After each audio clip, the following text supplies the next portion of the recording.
Sam. Welcome to Insanity, Fred. How you doing? I'm doing good. I've had quite a day, quite a life, and it's really led up right until now. Like every single thing that's ever happened to me has really funneled into being right here in this moment. I'm very aware of that. Other than that, just another fucking day on the planet. How are you? I'm good. We haven't even talked about your recent foray into the woods, your adventure. That hasn't even come up in conversation yet. No, man. I've incorporated that stuff, and now I'm back into the illusion of the earthly reality, and I'm completely hip with that. Who needs nature when you got earthly reality? You know what I say about that? Sure, absolutely. Who needs nature when you have materialism? We'll just on that. Go for that. Yeah, and you can live with the illusion of having mastery that way. You can live with the illusion of actually having your shit together. Sure. Oh, absolutely. I'm down with that, man. That's what I learned from the butterflies and horseflies and dragonflies that were out there. Was like, you need to get to be mastery of something. So go back to your reality and pretend to be. No, it's annoyingly simple if you're out in nature. When you realize that nature is actually not really asking anything of us, and all we really need to do is just be, and that's enough. And dude, all of that's bullshit. That's old. That's old hat. Yeah, we need to be back in the material world, need to make some money and develop some status and, all that good stuff. Yeah, doggy dog, claw yourself to the top, create a future that's not going to throw your hat over the wall. You got to do that shit, man. Exactly. Make some trash, some garbage. God didn't give us our ability to annihilate each other for no good reason. That's right. Right. Absolutely.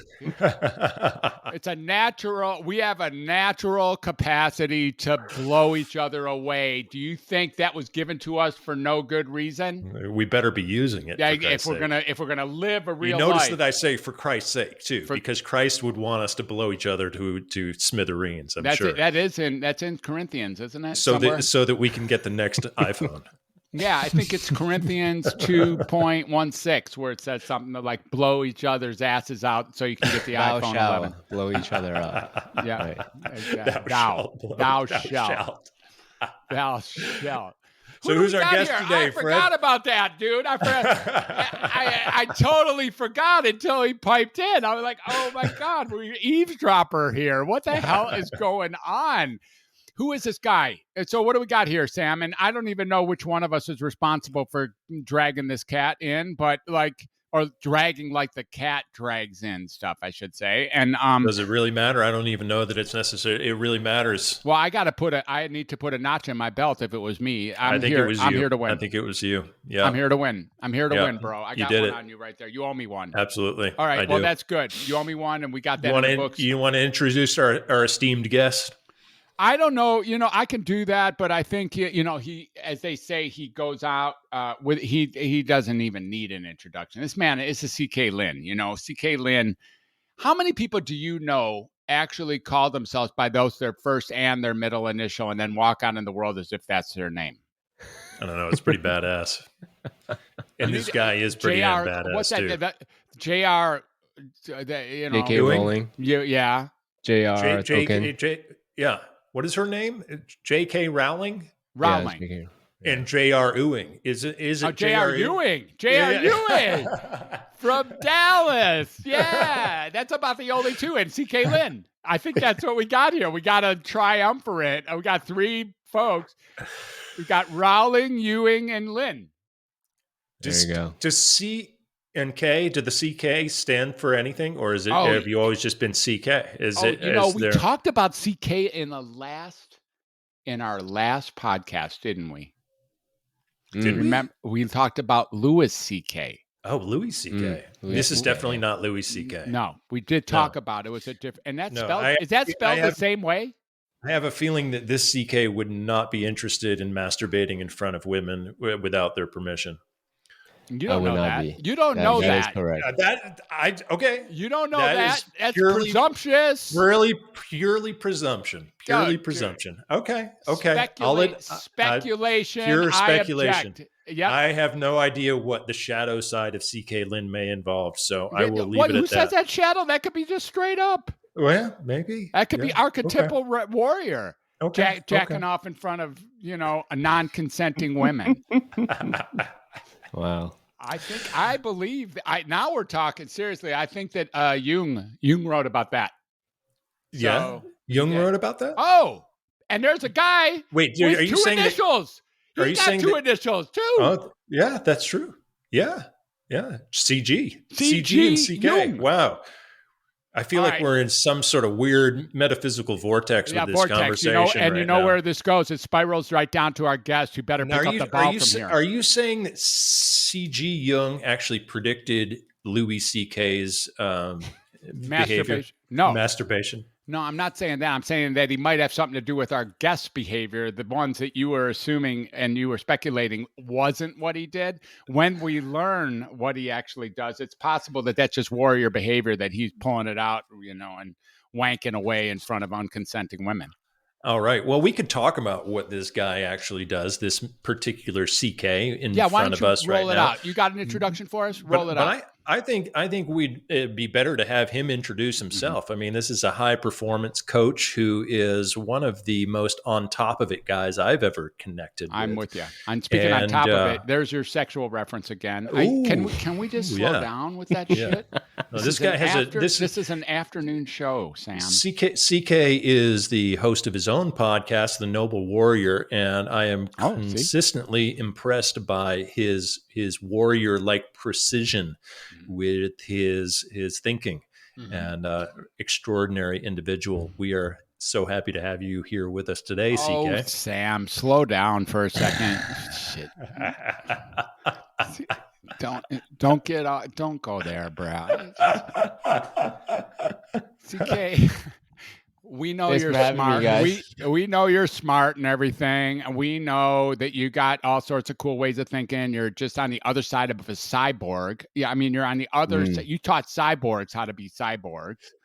That's right. And we want to know, what's the deal with you? Are you actually human? And if you aren't, then what are you? And what does CK even stand for? There's lots of questions that we brought up here. And I got to tell you, CK, we dug a deep hole here, and we're counting on you to pull us out of it. So hurry up and try to do that. Sure. So I would say, let me start off by saying thank you for having me on. Oh, no. Always good to drop in with both of you. Yeah, I feel like it's a privilege to be here, and I get an idea of what kind of show you guys are producing here. It's a little consciousness meets the Wild West wackiness. That much I love it. It's great. No, it's fantastic. Yeah. So I would say I think easiest way to summarize who I am, right? Who am I really? I mean, it's gonna take a lifetime for me to really answer that question. But for anyone we need in the next 45 who wanted minutes to understand, who I am, would be thinking someone who is super robotic, super cerebral, finding his way back to his heart and his spirit, and that's been effectively my life journey.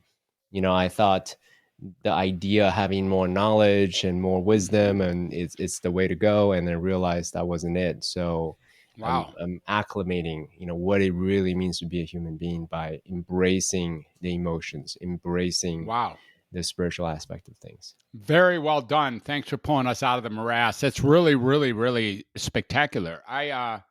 This idea that you would be imprisoned by your own brilliance is kind of what I'm hearing, that you in fact were automaton, or you really do have, you're bred to be an extraordinary sort of functional, rational thinker. And in fact, you're willing to throw that back in to get access, or at least to incorporate being in your heart, is what I'm hearing you're saying, that the trek in this lifetime is towards your heart. Is that a fair assessment of what you just said? Yeah, it is. And here's a metaphor that my friend Nick Sullivan said to me, and I was like, oh, that totally lands. He said, imagine yourself as a rocket. There goes your metaphor again. Imagine yourself being a rocket, right? And then you have 4 boosters: the mind, the heart, the body, and spirit. Why would you use only one booster and not all 4 of them? I was like, shit, you nailed me on that one. So, that's beautiful. Yeah, that's beautiful. Sam, what do you think, man? We got our hands full, bro. We got our hands full. he had a problem that I never had to deal with, and that is extraordinary intellectual prowess. I've never had to deal with that particular problem. This It's all pretend, by the way, Sam. It's all pretend. It's all pretend. It's all a facade. I have never had to deal with that particular complication of being too smart and using my intelligence at the expense of other faculties, I suppose. So I'm learning something new about what this must be like to. You can buy audio books on it, Sam, and you can actually listen to people who are smart, and then from there you can sort of pick up what it would have been like. Well, I'm hoping that through my other faculties, I can kind of get a dose of that during this conversation today, of what that actually must feel like to have such extraordinary intellectual prowess that it's actually a liability. So it ain't gonna come from here. It's gonna come from the third square here, because I don't know what the hell you're talking about either. So what is the deal, CK? Like, why were you bred to be a cyborg? Like, what happened that you get to what? Maybe you should change your name to your actual first name before you do this transformation. What is your first name? Do you ever share it on public? Sure. I mean, I could share it. No problem. It's Lin Zhigang. So Chinese heritage, we use our last name first, and then first and second name, and then middle name second. Zhigang is my actual name. What's that for? What's the one that starts with C? Zhigang. Like CHI? CHIH. Yeah. CHIH. And then what is and then another one is gong, like qigong? Like qigong a little bit? Yeah. Sounds phonetically the same. But that doesn't mean there's no similarity in their meaning though necessarily. No. This is going to be a huge stretch, but it's kind of like cyborg kinesthetic. The first part of his life was pure cyborg, and then the evolution was into the kinesthetic. It's like he's gone from head to body. He is now a complete human being. He is now the cyborg still in kinesthetic. Transition. I'm in the middle. Right. Yes. Yeah. Yes. Wow. Yes. That could be it. Embodied brilliance. Yeah. So all that data is connecting to the deeper kinesthetic experience. What is so we're kind of draining that tank of all the cyborg robotic, like bred in super intellectual, ridiculously functional rationality that is who you were sort of born into the body to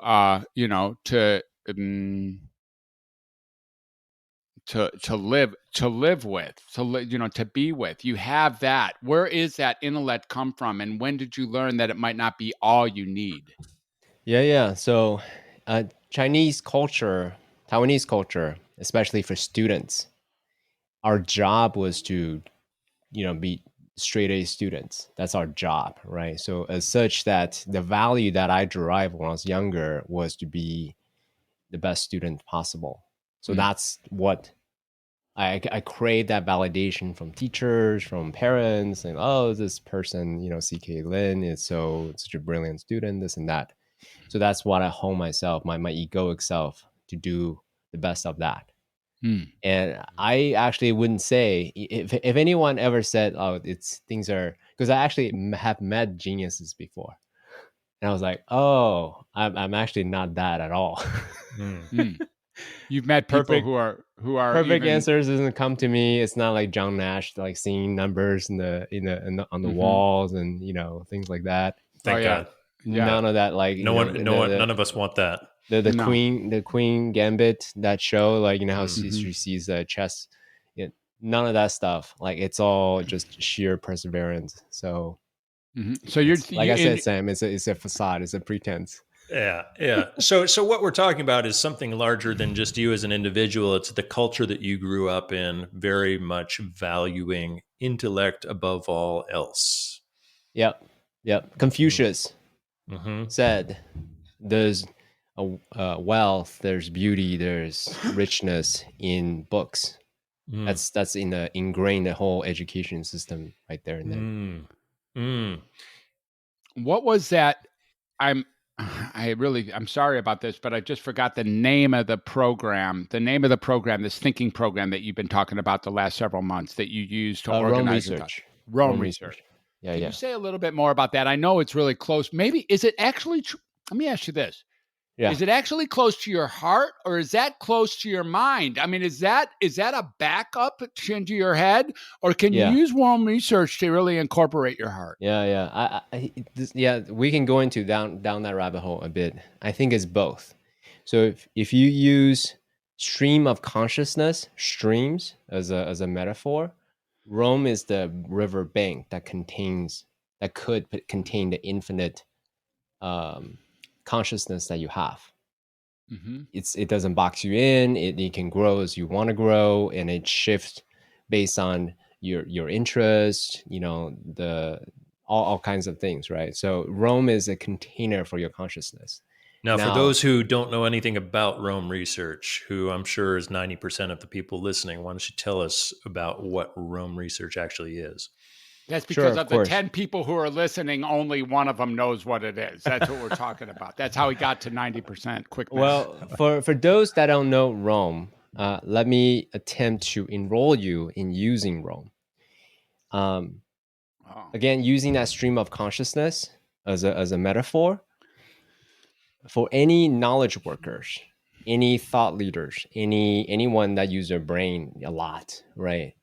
One of the pitfalls is we use limited amount of tools to try to scoop out as much of that stream of consciousness as possible. This is especially important for those who are just freaking smart. They have constant ideas coming to them all the time. And then as such, we basically try to grasp, all our ideas in the shower, in the car, driving, walking, listening to things, all kinds of things, right?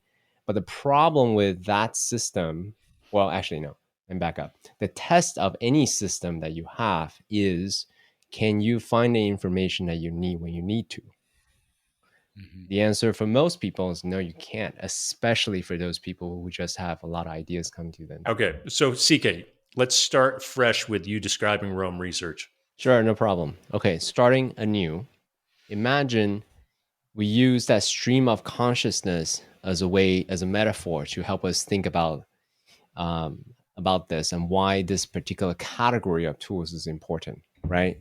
So, and this is especially important for those who just have tons of ideas, who are creatives, who are brilliant, who are smart, who work with their knowledge for a living, that kind of people.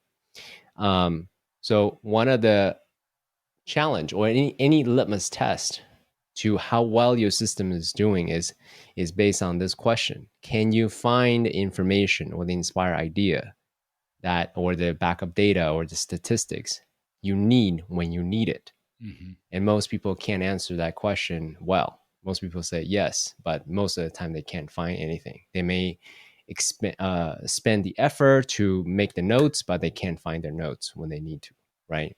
So the idea of Rome is you want to be able to capture all of the information that you need and being able to retrieve that information, for one, and then two, hopefully allow you to see all of your ideas connecting with each other.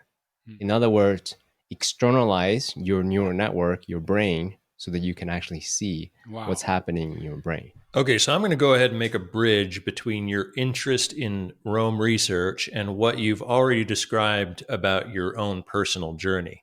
Sure. And that bridge is you were a man of intellect, ideas. You were able to hold a lot of information in your head, but you weren't able to access these deeper states of presence. And what I see you describing with Rome Research is you're able to take that program, get all of these ideas, everything that is in your head, get them downloaded into the program, allow the program to take care of that so that you can clear up your attention to actually focus on what's more important, which is the present moment, bringing yourself into a greater state of presence.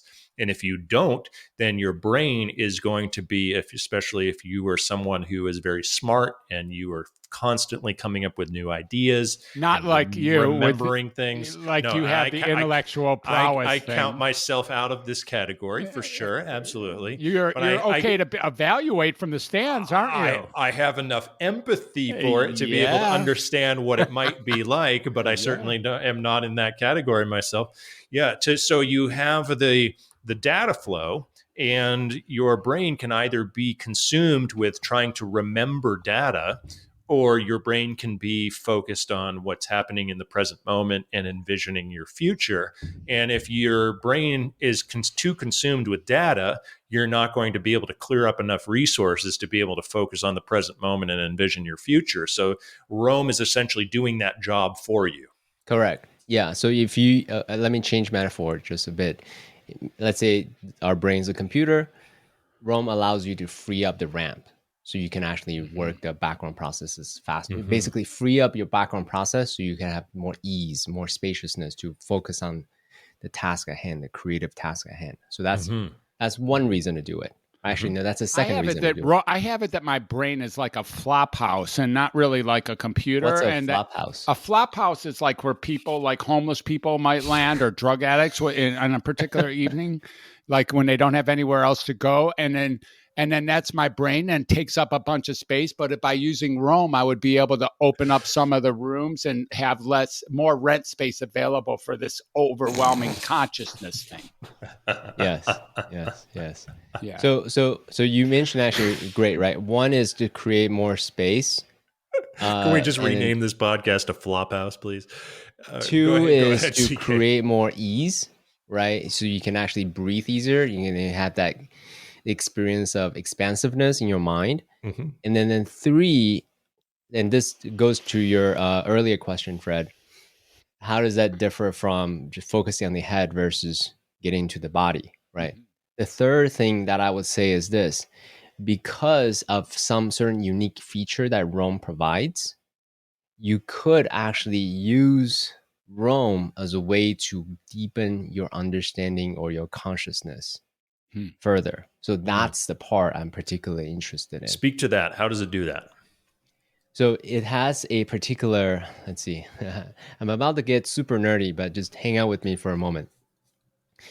The beautiful thing about Rome is it has a capacity to go infinitely deep about something. So you have infinite space to always create more white space. And you can, so as such, you can use that as a way to create artifacts of analyzing what's going on with your mind. And how does it do that? I have a general idea of how it does that based on my limited experimentation with it, but how does that do that? Yeah, so so auditorily, I don't know how to show that. Yeah, right. I get that. It's the next dimension up, isn't it? It's not going to really happen through vocality and auditory. That I have to demo it. I have to show you, right? But just imagine this. Let's say, Fred and I were having a talk therapy session, let's say, right? And then we hit a particular an issue, like, hey, CK, let's pay attention on that. Let's talk more about that. Let's talk more about that. Let's talk more about that. Then eventually it would help me drill into maybe potentially or a summarization of what my subjective problem is. And then he can hit pause, and then next time we talk, we pick this up another time as an example, right? But so it's a similar process where you can continue to drill into different issues, but with Rome, you can do that yourself. That's essentially what I was pointing to. And that's useful for me because then I can, one of the most beautiful visuals that I love, all these type of processes, is a painting of the, it's a photo of a painter. Look at his painting. Yeah. Painting another painting. Yeah. This is in the book. This is in a Michel Foucault book.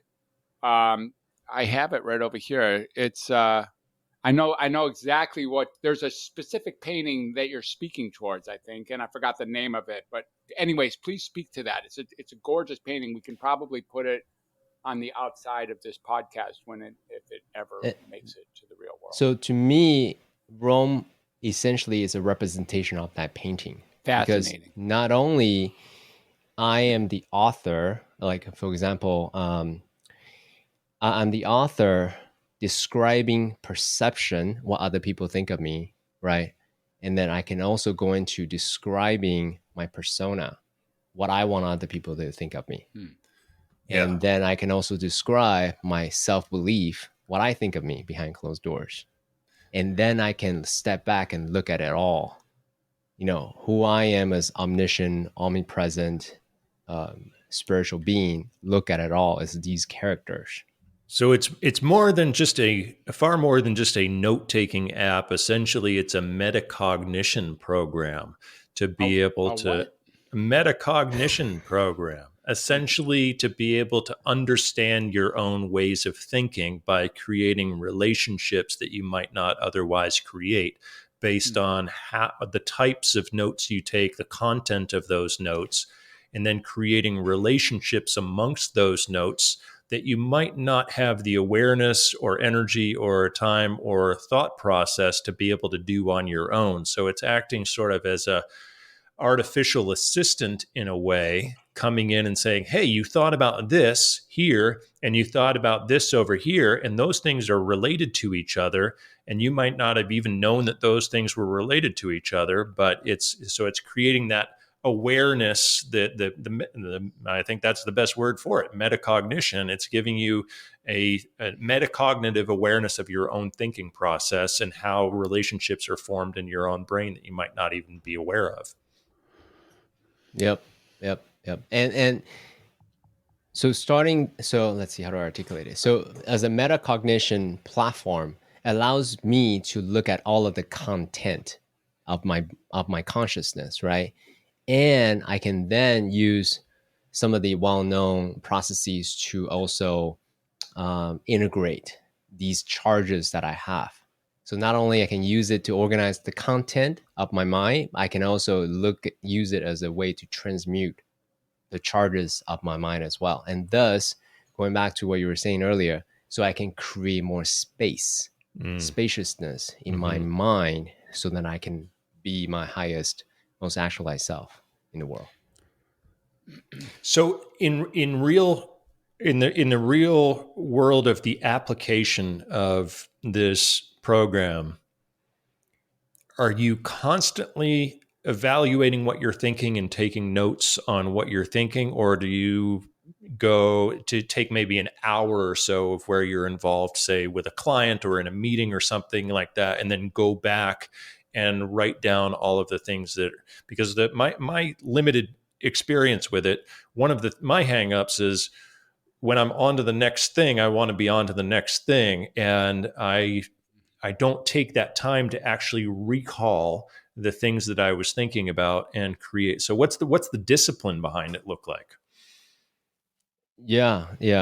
I think so I'm the type of coach that doesn't prescribe one size fits all answers. I truly believe that, everyone have their own unique style of working and their own unique workflow. So the best way to articulate it is sharing another framework with you by Cal Newport. He wrote in his book, So Good They Can Ignore You, I believe that's the name of the book. He said that there are basically 4 different ways that you can organize your own flow sessions effectively. One is called the monastic lifestyle. Effectively, you move into a monastery and that's all you do, right? So you can just put yourself in an isolated thing and focus on your task. I'm on the waiting list for that. Yeah. That works well for you. Yeah, I'm in. I'm already signed up and I'm getting packed right now. Awesome. I love it. Yeah. Well, man in nature seems suiting for you. Yes. So the second style is bimodal. I believe Carl Jung, actually, I think he used this lifestyle. He basically is very busy in the city, but once in a while when he's writing his books, he would go to a remote village or some sort where he just have a room and he just writes for 2 months. Taos, New Mexico, apparently. I never realized this until earlier today that Carl Jung spent time in Taos, New Mexico. Oh, look at that. Yeah. I think the T is silent. I think it's Aus. Dow. Aus. Dollars. Aus, New Mexico. No, I don't think you're right. It's just Dow, like the Tao Te Ching or something. I don't know, like that. I think you're completely wrong. I could be so about wrong. Oh my God! I just need to run to the monastery now and hide. Aus. For those of you who live in Aus, New Mexico. It's not. It's a great place to visit. It's Aus, New Mexico. It's a D sound. I didn't mean to call it silent. It's not Dows. It is not Dow. It's not like the Dow. Come on. Whatever. Come on, Fred. Go on to the third one. So the third one's ritualistic. So you basically have all kinds of, it's throughout the day. So in the morning, you do a particular, solitary thing, monastery thing. And then throughout the day, you do your other things, right? And the fourth is journalistic. Whatever you have a minute, you have an inspiration that hits you, and then you do your Rome notes as an example, right? So for me, what works is I just keep my Rome tab on the whole time, and I do timestamp over time. And if I have a chance, as a regular practice, what I do is right after a meeting, I think about the top points, and I just write it down. And if new things come to mind, I can add it to it later. But as a practice, for me, if I don't do it right there and then, I just won't do it. That's me. Mm-hmm. So hence why, I basically tagged it on after any meeting that I have. Yeah. So what are if you were to be on the Rome research programming development team, what would be the next step in this evolution?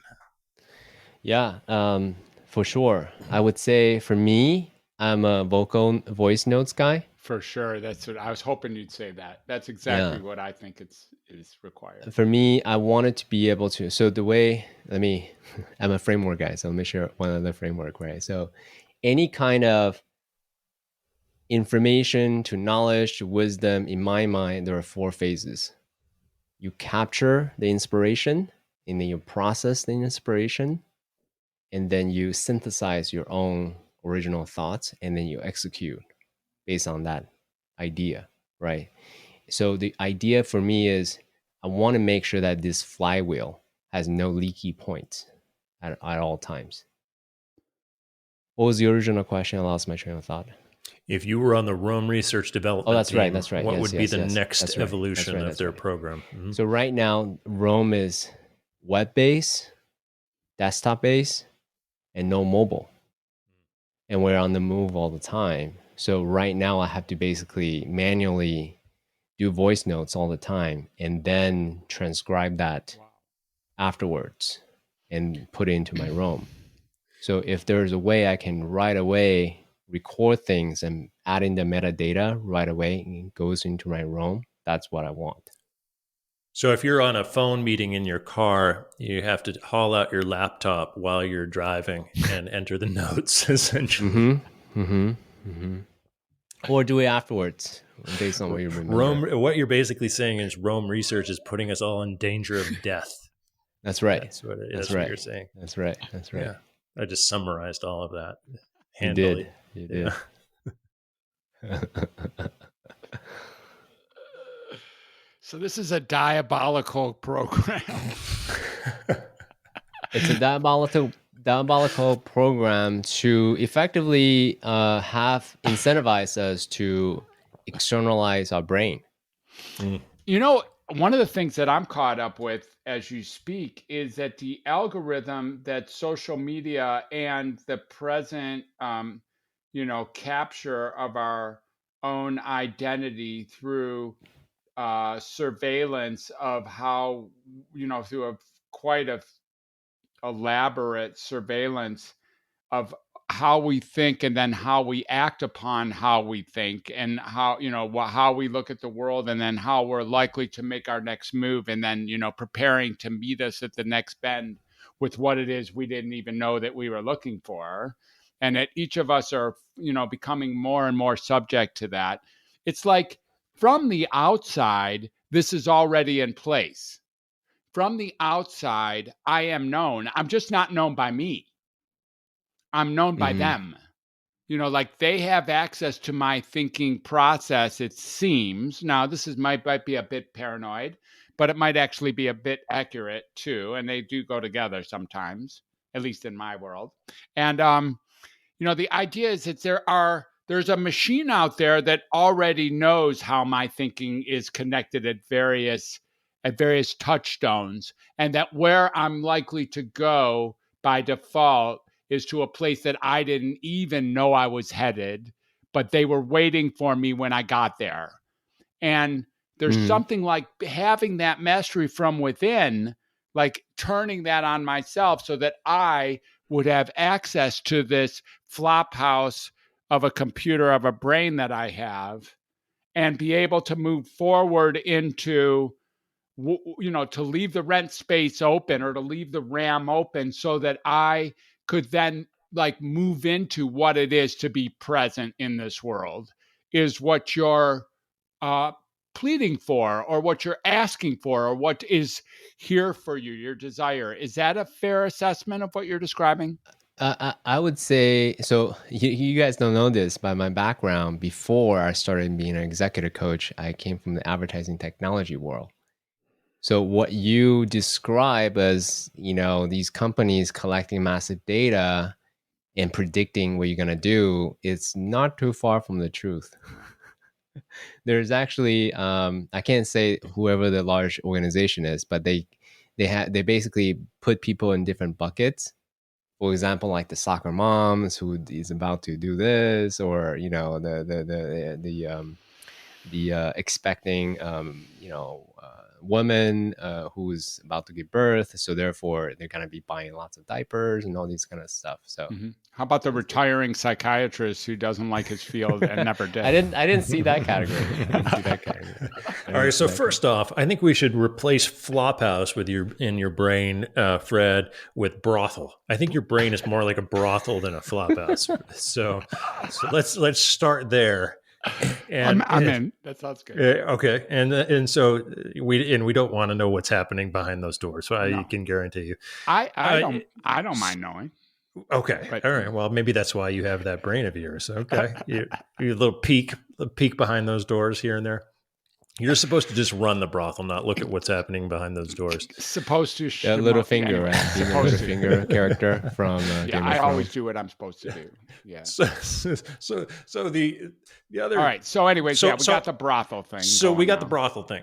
So upgrade. Okay. So we could look at this from a really creepy perspective of we are doomed to have our privacy completely taken from us. I've heard people talking about this a lot lately, how if you are able to see what what these big companies that are taking our data already know about us, you'd be absolutely shocked and appalled by the amount of information that they know about us, et cetera, which I'm sure is true. Now, that could be creepy, that could be terrifying, or can we look at this from an evolutionary perspective where we are evolving towards something where having that capacity, as that capacity matures and as the public demands it, becomes a capacity that is actually to our benefit? In other words, is there a possibility for taking that same capacity, continuing to evolve it, and taking it out of the hands of these private corporations, and say, I know you're a blockchain guy as well, say creating essentially what's the word for it? Why am I not thinking of it? A essentially where you can create your own understanding of your own thought process through a lot of the same AI.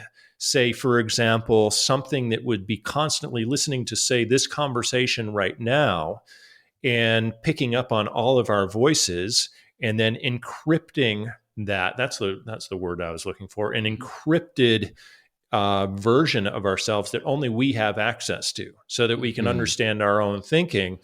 But this is in the hands of us as individuals versus the hands of private corporations, which would seek to manipulate us through their use of the information. Yeah, you're talking about digital sovereignty, basically, right? Yeah, essentially. I mean, theoretically, we could take this same artificial intelligence and use it to our own benefit by being tracked in a way that is encrypted and only for us. Yeah. I say absolutely. I think that is the trend. That's a movement. There is a movement, right, for people to get their own digital sovereignty back. Exactly who the players are, I'm not sure, but I just know that there are people working on this.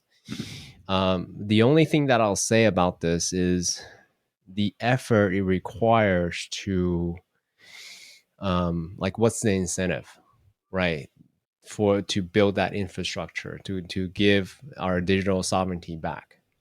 So I'm not saying that it's impossible. It does take resources, engineering time, intelligence to effectively unwind the model, right?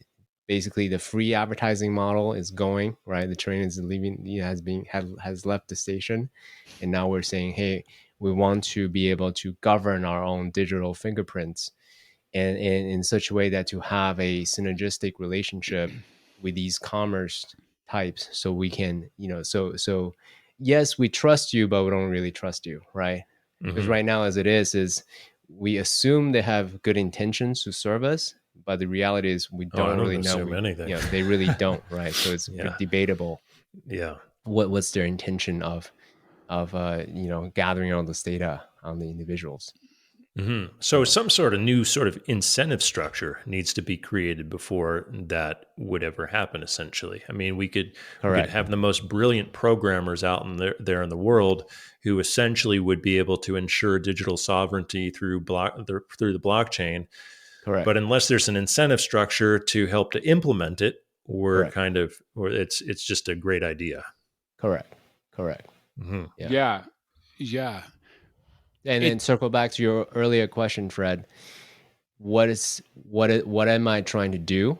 I would say my North Star is the elevation of consciousness. And this for me is a container for someone, starting with myself, to create an environment that would facilitate my highest way of being. I really get that. I as much as I can, just having dabbled with it a little bit myself, and dabble with the idea as a psychiatrist, or maybe I think this comes really from exploring,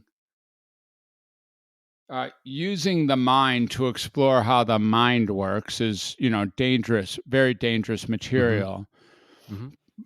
But there's something here about, in the digital sovereignty concept, or this, like, wait, you can know everything about me, and I want to know everything about me too. I want to have access to how this brothel of a brain works. And I want to have access to it so that I can use it effectively and, leave the rooms in a brothel empty so that I can build new ideas that otherwise would have been spent, like, peeping into the rooms or whatever else, filling the rooms. Like, there's an opportunity here that requires a separation of an observing ego. There's something here that requires a difference, me acknowledging, like a meditative large self, acknowledging that I need to believe or know for sure that the me that's doing and the me that's thinking and the me that's, observing, acting is different than the me that can oversee the me. Like, we're talking about a split consciousness here, as if it's a way, like, you can have all of me. I want all of me too. This sovereign thing called me, I want access to all of me. And that you have no access to the higher self. no corporation has access to my higher self either. I will always be left with this thing called myself. Viktor Frankl comes to mind. Like, I always will be left with something here that can observe my actions and make sense of it, or make no sense of it, or at least plan for it, or create space so that I can contribute to society. But that is a requirement to get that there's at least two selves here. Well, it actually brings up a very the age-old spiritual phenomenon of me and mine, and being able to separate the me from the mine. Mm-hmm. That there is what was that word? Mind? Me from mine. In other words, I mean mine. Yeah. The me from that which I believe that I possess. So the me from my hand, the me from my brain. So it's sort of an interesting convergence, if you will. And we could look at it even as a sort of a singularity convergence between technology and human beings, where we are identifying the essential self, the actual me, from the things that we temporarily possess, which we refer to as mine or my. Yeah, for sure. Talk to that, CK. I saw you shaking your head, at least,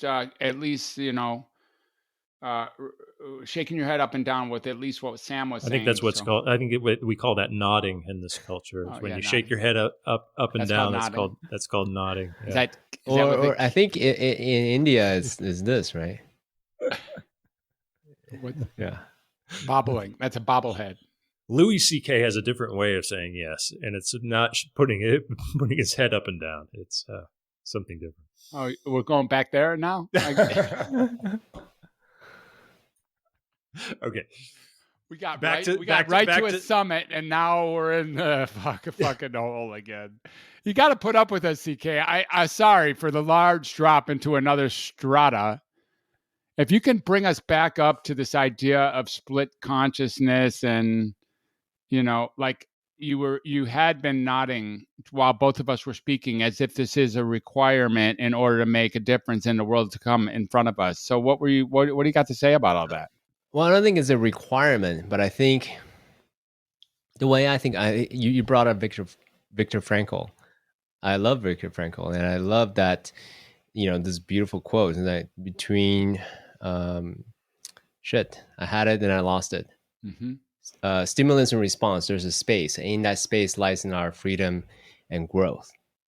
And what we're doing here, in my mind, is we're stretching that space between stimulus and response by looking at, in this moment, in my lowest self, I'm pissed off at someone. Let me, journal whatever is going on, right? In my higher self, and now that I'm transmuted this emotions, this negative thoughts that I have about myself, about this person, what I'm involved with, here's my, thoughts, what am I going to do, so on and so on. So I think for me, and this is debatable, and then also circling back to your point earlier, Sam, some people think going into the mind is a dangerous place.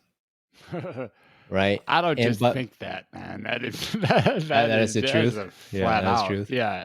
But really. For me, I think there's value in artifacts, in looking through the breadcrumbs, the transcripts.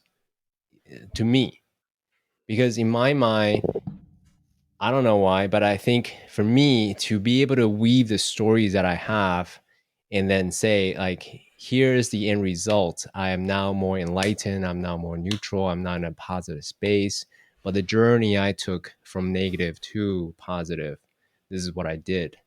I think that's important as a way, as a knowledge tool to share with others of what I did to go from shit to positive. You know what I mean? Yeah. Yeah. This is making me think about our friend Scott Cote and his digital twin technology, which is currently being developed to be able to monitor your own physiological responses and your energetic responses, and give you an AI updates on how you might want to take care of yourself better. And something that is occurring to me as we talk about this is the same type of technology could actually be applied to the inner workings of our own mind, so that essentially there's something tracking our own thought processes that is based on, say, recording the things that we talk about, the things that we write about, having all of that information encrypted, and then having something that essentially acts as your own digital twin saying, hey, you thought about this earlier today. Have you thought about this? Have you made this relationship? Have you made this connection? And basically, so that we can free up that part of our brain that is the dialogue, because essentially we already have that dialogue occurring inside of our brains. It's just not happening all that well a lot of the time. That dialogue is not particularly efficient a lot of the time because there's a lot of data. Brothel. It fills the brothel. It fills the brothel. It's like walking in with, there's some good sex going on in room number 3, and it walks in and starts to disrupt it with some kind of stuff that doesn't belong there. It's like, it's almost essentially creating an opportunity to take the natural workings of our own thought process, which does tend to happen in a dialectic form, and then applying that to a technology that could potentially do it for us, so that it actually could give us a more accurate read on what we're thinking, and help us to be able to see our own thought processes. Let's free up the dialect. I will actually underline something real quick. Let's say someone just cut you off, and all of a sudden you are a trigger, right? Between stimulus and response, there is no space. There's just, you're reacting right here and now. And in that moment, we typically don't make the best decisions, right? We typically don't have the best series of questions to ask, like, hey, is he, doing this for you? It's just, right away, it's like, whatever the lowest common denominator comes up. So my mind, having something like a Roam or some kind of digital assistance to have, be that arbitrator, be that, the higher self, be that, the angel on your shoulder, whatever you call it, asking you like, hey, wait a minute, have you breathed? Have you, before you gonna pull out whatever weapon to, harm the other person. I think is really valuable. That's why more and more I wanted to, this is what I'm developing, right? And this is also right now, Roam, something like Roam is manual right now. So it even requires my own sovereignty to even push certain commands to, pull out certain prompts as an example. But in the very near future, as you suggested earlier, Sam, those things could be easily augmented to something like Roam as an example. So things like, hey, have you thought about this and this? Have you thought about these ideas? Have you connected these two things that seem very similar right now? Or blah, blah, blah, could easily get into this artificial brain that we have. Have you cleaned the sheets in room number 8, Fred? That's right. That's right.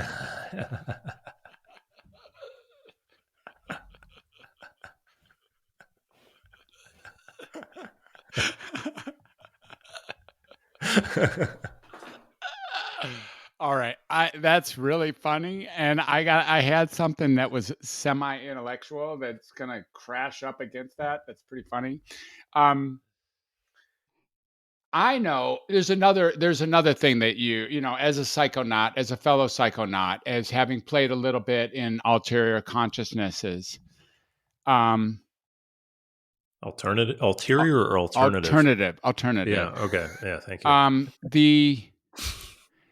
I have a question for you, which is, when taking notes of the lower self, there's rules, there's a linearity, there's a binary nature of life, there's vocabulary, there's stringing together sentences, there's putting ideas until you're done, there's grammar and ulterior versus alternative and all that, dealing with like the little devil on your shoulder that's always going to correct you, like that. That's like a lower self function. I know that when I'm playing out there in another consciousness, trying to translate that, I think the word you use, transmute, trying to transmute that into a linear, useful, typewritten, language-based explanation of what my experience is is a is a bridge that I don't know how to cross. Actually, it's just an experience, and I hope to hell to keep it so that I can bring it back down to the linear world. But in reality, there is no description. It's experiential, and it's not based on language. It seems that Rome is based on whatever I can create in language, and then would have some sort of, predilection, maybe, if towards the lower self, because that would be the one creating the notes the best it could to describe You lost something. me in the last sentence. Why is the lower self again?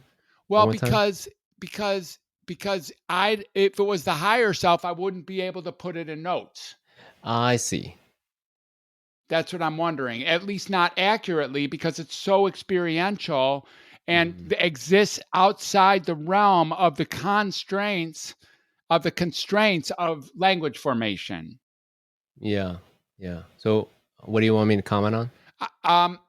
How am I to get my higher self transmuted and documented into a 3-dimensional, looking like a 4-dimensional product? But what about my 5th dimension? How do I transmute that down to deliver that data into this product? Yeah. As you're speaking, the visual of the double rainbow guy comes to mind.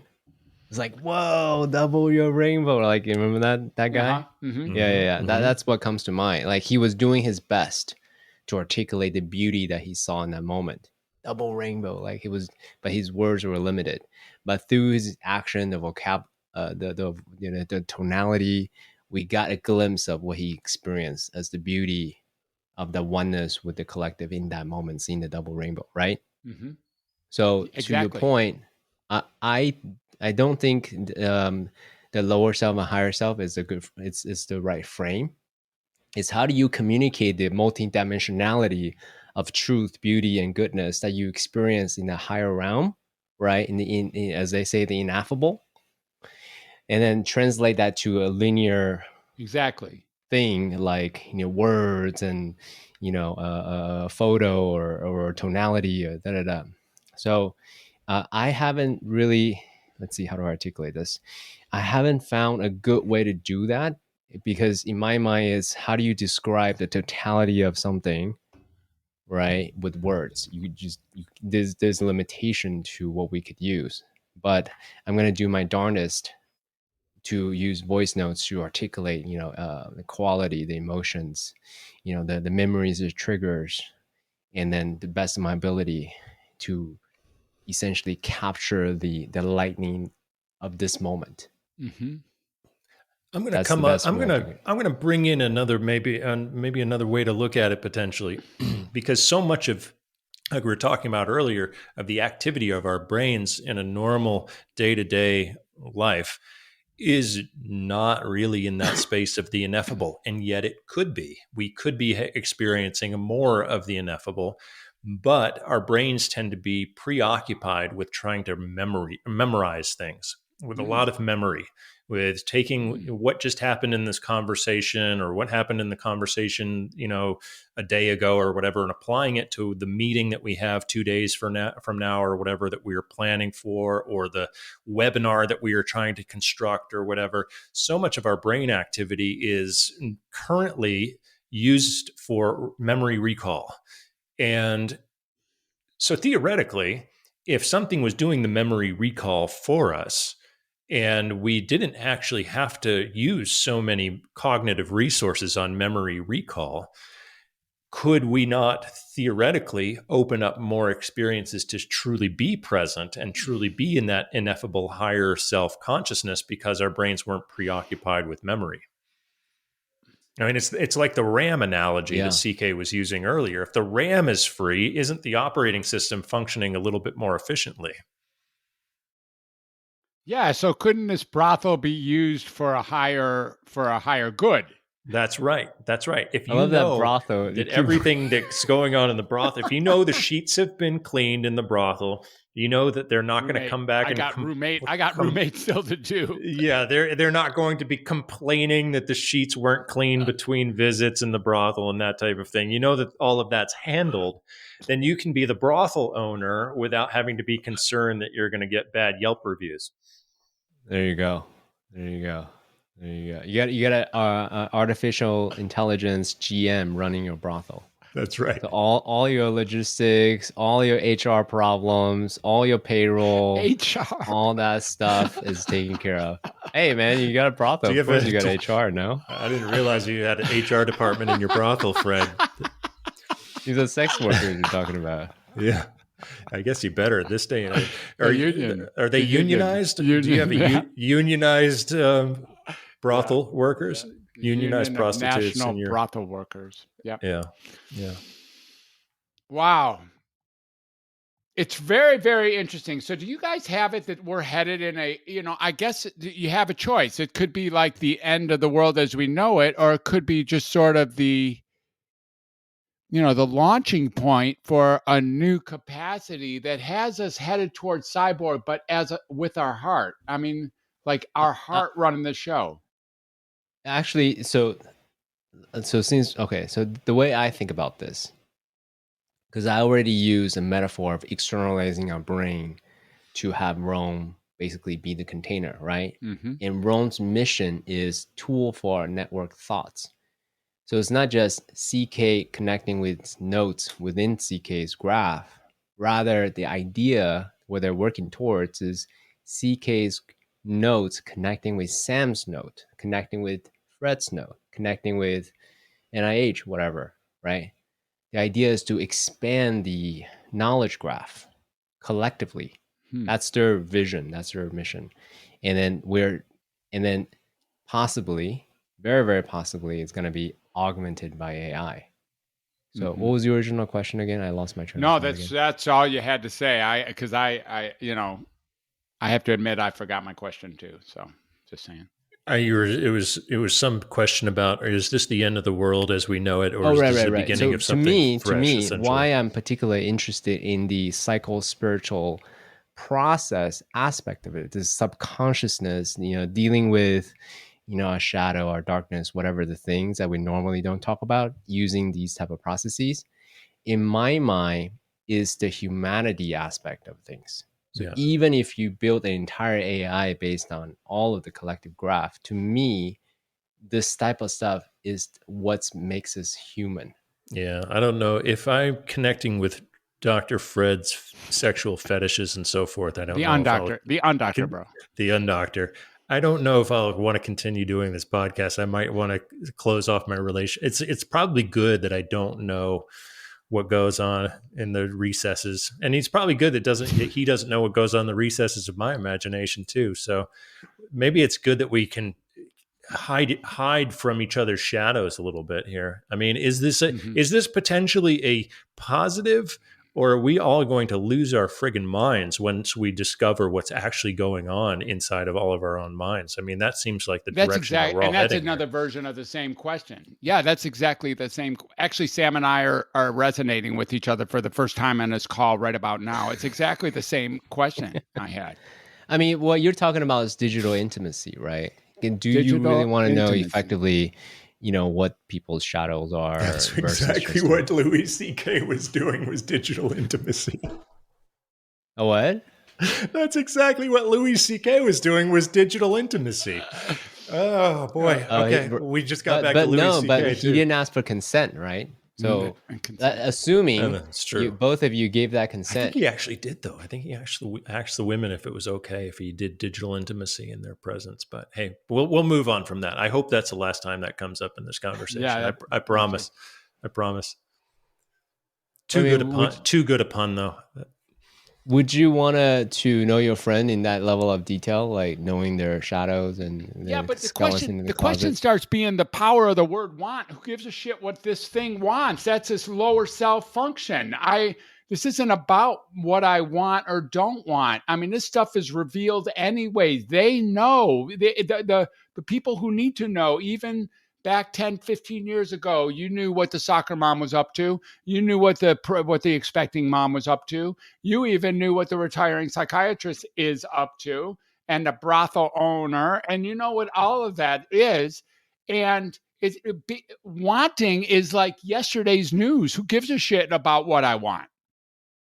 It's like being aware of what's so is what's important. And then like from there, maybe then having access to, I suppose, creating a future that I want.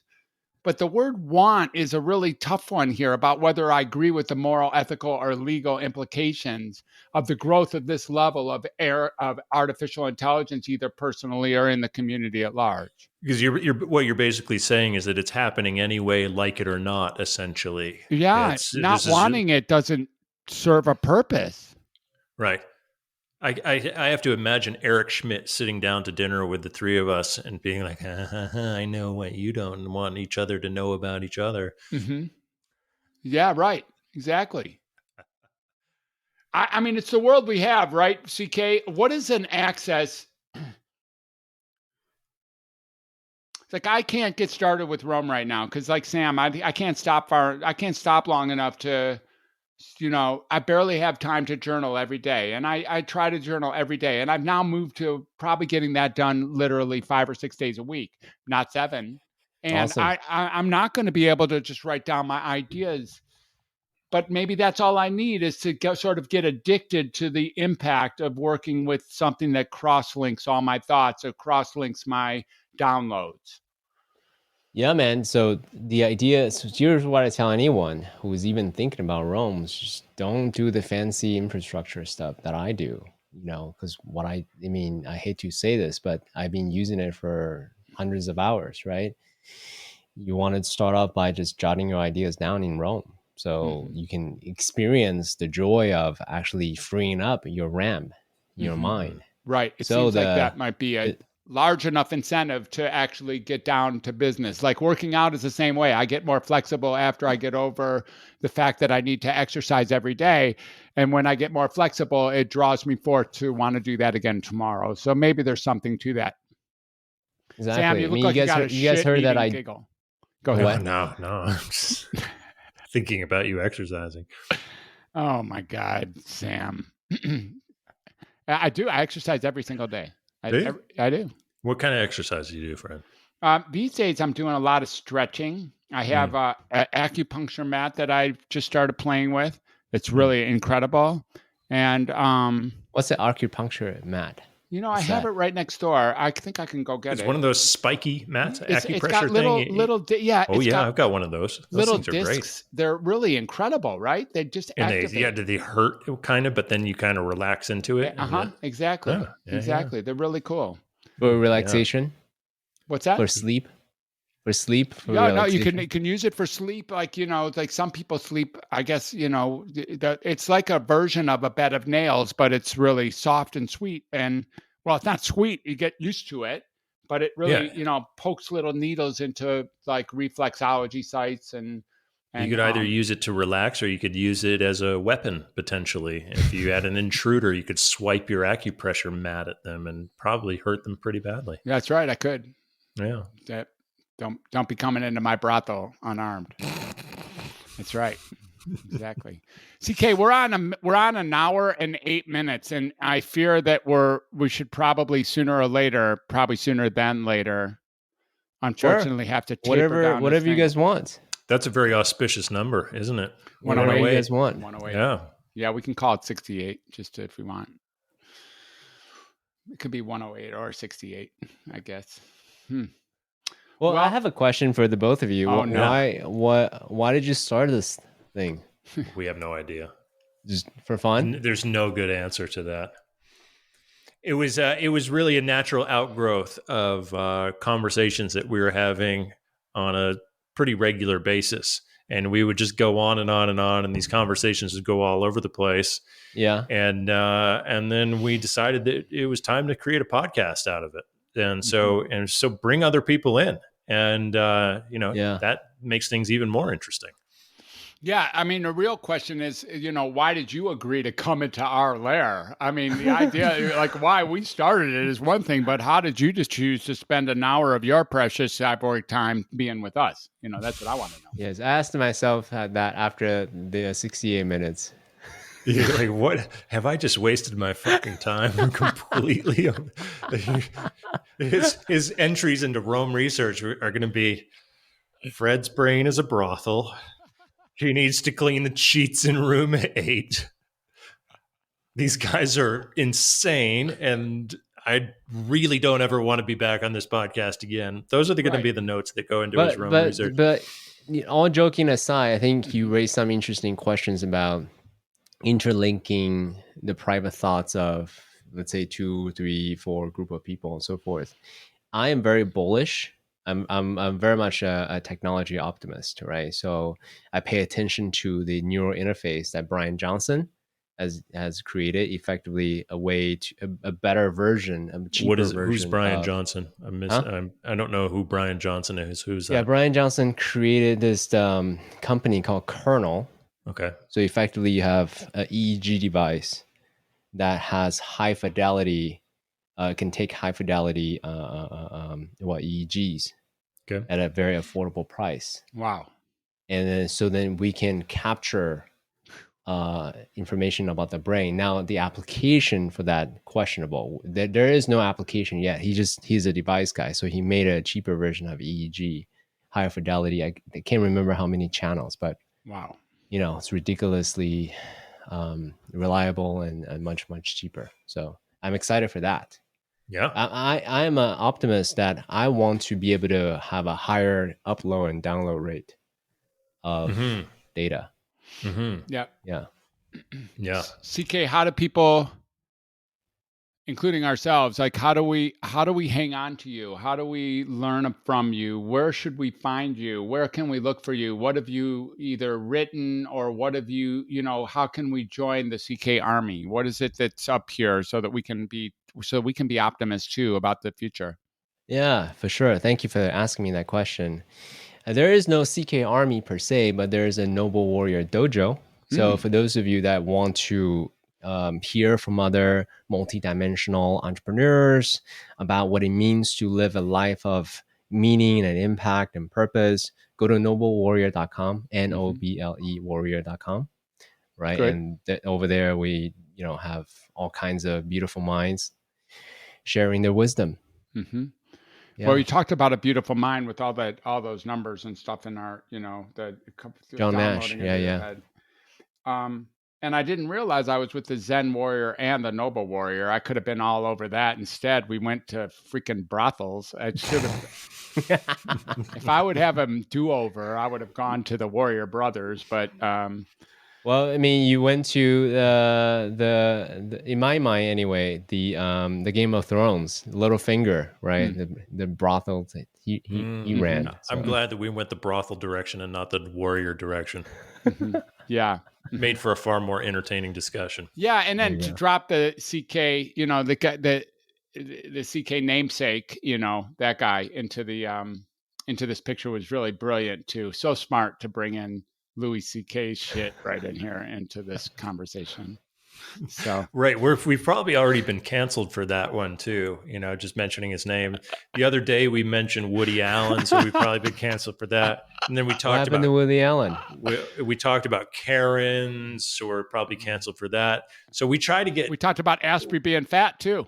Oh yeah, we talked about Dave Asprey being fat. Yeah. So we try to mention something at least in each. What the hell was that? I just saw something else. Pretty much every episode. In every episode, we try to mention something that will potentially get us canceled. Yeah, I think it's good to have a homeopathic dose of cancellation in each episode. Hormesis, right? Hormesis. Exactly. Right. That's exactly what it is. Yes, it's creating a stress response on our own creation, so that it can endure the worst. Yeah, that's right. The adversity of life. Going back all the way back to you said nature is kind of boring. All you need to do is do nothing. And I just survive. spent 3 days in it. I'm here to tell you that shit's boring. It's boring.